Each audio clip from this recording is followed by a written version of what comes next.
Hi, நான் doctor Jayachandran, Sun Hospital, Madurai. Disc extrusion, அதாவது முதுகெலும்புல பொதுவாக இந்த L4, L5, L5S1 லெவலில் disc bulge, disc protrusion, disc extrusion இந்த மாதிரியான கண்டிஷன்ஸ் நிறைய வரும். டிஸ்க் எக்ஸ்ட்ரூஷன் அளவு போகும்பொழுது கண்டிப்பாக ஆப்ரேஷன் தான் பண்ணணுன்ற சுச்சுவேஷன் நம்ம சந்திப்போம்.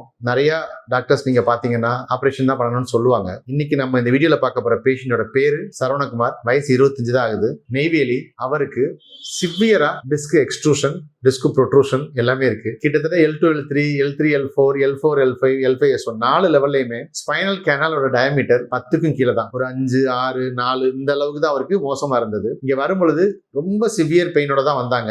ஒரு 9-10 டேஸ் தங்கியிருந்தாங்க. அவருக்கு இங்க நாங்க எந்த மெடிசன்ஸும் கொடுக்கல. நம்ம சன் ஹாஸ்பிட்டல் இருக்கிற advanced physiotherapy treatments, electrotherapy, exercise therapy, manual therapy, rehabilitation கொடுத்து அவரை கம்ப்ளீட்டாவே சரியாயிட்டோம். ஏன்னா அவரோட ரிப்போர்ட்டை எந்த ஹாஸ்பிட்டலில் கொண்டு போய் காமிச்சாலும் அவருக்கு ஆபரேஷன் தான் பண்ணணும்னு சொன்னாங்க. இங்க நாங்க அவர் எதுவுமே சொல்லவே இல்லை. கண்டிப்பா உங்களை ஆபரேஷன்ல இருந்து காப்பாற்ற முடியும், உங்களுக்கு ஆபரேஷன் தேவையில்லை, கம்ப்ளீட்டாவே சரி பண்ணி கொடுத்துருக்கோம்.